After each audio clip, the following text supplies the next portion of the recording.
Good morning everyone. আর আজ হচ্ছে মঙ্গলবার, মানে হচ্ছে জয় হনুমানজি জয় বজরং, যেটাই বলো।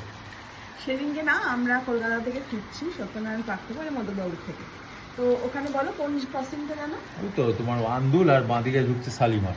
এইবার ওখানে একটা মোড় আছে যেখান থেকে এরকম ঘুরতে হয়, আর ওখানে ব্রিজে একটা উঠতে হয়, হ্যাঁ। তোমার সিগন্যাল আছে। কোনো কারণে আমরা সিগন্যালটা দেখতে না, সামনে একটা বাস ছিল, ওই জন্য দেখতে পাই। গার্ড হয়ে গেছে। এবার যথারীতি কুণাল এরকম মুখটা নিয়েছে, ব্যাস ট্রাফিক পুলিশ ওখানে দাঁড়িয়ে রয়েছেন। এটা কি হলো? কুণাল বলছে কি হলো? বলছে সিগন্যালটা দেখেননি। এবার আমরা যখন নিচু হয়ে দেখছি ওমা হ্যাঁ তাই সিগন্যাল রেড হয়ে আছে, সত্যিই দেখিনি।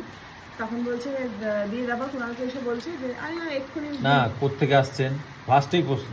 আমি চুচুড়ো থেকে আসছি। চন্দননগর বলেনি, হ্যাঁ বলছে চুচুড়ো থেকে, যেহেতু সদর বলে। তারপরে আমি আমাকে বলছে আপনি কোথায় এসেছিলেন, এখানে কি কাজে এসেছিলেন? আমি এই আমি গেছিলাম বড় বাজারে। এত প্রশ্ন কি, যাই হোক। দিয়ে তারপরে বলার পর ওর দিকে তাকিয়ে আছে। না, উনি খালি ওকে প্রশ্ন করছেন আর আমার দিকে তাকাচ্ছেন, ওর দিকে প্রশ্ন করছেন আমার দিকে তাকাচ্ছেন।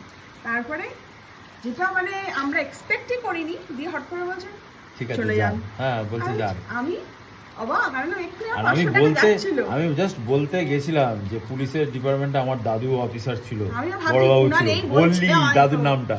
তারপরে দেখলাম না থাক, এতেই কাজ হয়ে গেছে। তো তারপরে আর এবার কি আমরা করব? যখন গাড়ি নিয়ে চলেছি লুকিং গ্লাসে দেখছি উনি পেছনে না আমাদের গাড়িতে লেখা আছে আমাদের চ্যানেলের নামটা দেখছি, উনি মনে হয় আমাদের পরিবারেরই কেউ হয়।